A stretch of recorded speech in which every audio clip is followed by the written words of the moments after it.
وجاہت محمدی صاحب کا اگلا سوال ہے، کہہ رہے ہیں شوہر بیوی کو طلاق دے دے، بیوی خلا لے لے تو پھر سے نکاح کر سکتے ہیں کیا؟ حلالہ کسے کہتے ہیں؟ دیکھیے، شوہر بیوی کو طلاق دے دے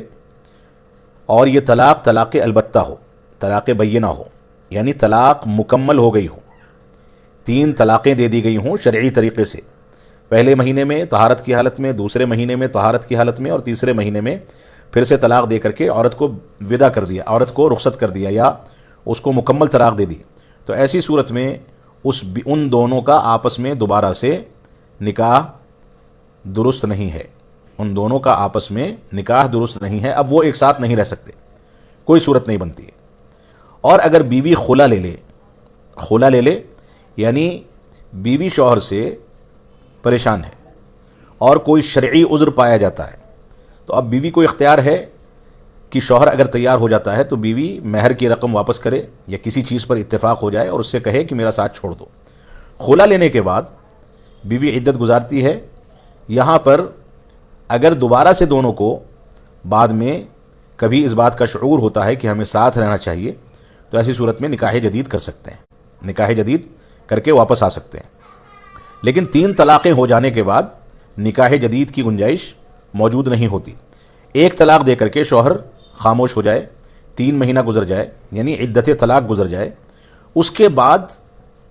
اگر شوہر اور بیوی کو آپس میں زندگی کے کسی بھی مرحلے میں اس بات کا شعور پیدا ہوتا ہے کہ ہم کو ساتھ رہنا ہے، تو اگر ایک طلاق دی گئی ہے یا 2 دی گئی ہے اور تیسرے کا آپشن باقی رکھا گیا ہے اور عدت گزر جانے کی وجہ سے دونوں جدا ہو گئے ہیں،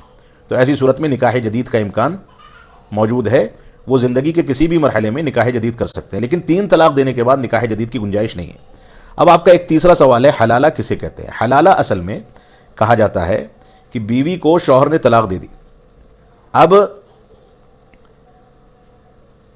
بیوی کسی دوسرے شوہر سے، کسی دوسرے مرد سے شادی کرتی ہے، یہاں پر 2 چیزیں ہیں جس کو سمجھ لیں۔ ایک وہ حلالہ ہے جس پر شریعت اسلامیہ نے لعنت بھیجی ہے، اللہ کے نبی صلی اللہ علیہ وسلم نے،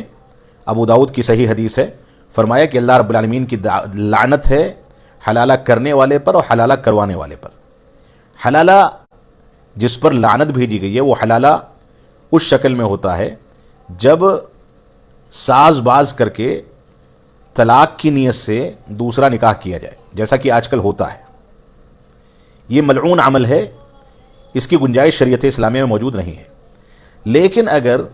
شوہر نے بیوی کو طلاق دی، مکمل طلاق ہو گئی، اب بیوی نے اپنی مرضی سے کسی دوسرے مرد سے نکاح کر لیا اور پھر وہ دونوں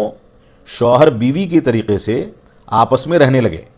یہاں تک کہ دوسرے مرد نے اپنی اس بیوی سے باقاعدہ وہ تعلق قائم کیا جو صرف شوہر اور بیوی میں قائم ہو سکتا ہے، یعنی ہم بستری کر لی۔ اب اس کے بعد کسی وجہ سے ان دونوں میں اختلاف ہو جاتا ہے، کسی وجہ سے فطری طور پر ان دونوں میں اختلاف ہوا اور اس کے بعد دوسرے شوہر نے بھی اس عورت کو طلاق دے دی، 3 طلاقیں دے کر کے الگ کر دیا۔ اب اس کے بعد جب یہ عدت گزار لیتی ہے تو عدت گزارنے کے بعد یہ اگر کسی مرد سے پھر سے شادی کرنا چاہتی ہے، اکیلے نہیں رہنا چاہتی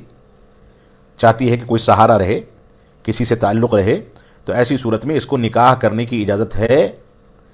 اب یہ نکاح کرنے کے لیے چاہے تو کسی تیسرے مرد کا انتخاب کرے اور چاہے تو تیسرے مرد کے طور پر اپنے پہلے شوہر کا انتخاب کر لے، اب اس کو اختیار ہے۔ لیکن اگر دوسری شادی ساز باز کے تحت گنجائش موجود نہیں ہے، ساز باز کے تحت کی گئی ہے تو اس کی گنجائش موجود نہیں ہے، بلکہ وہ ملعون عمل ہے۔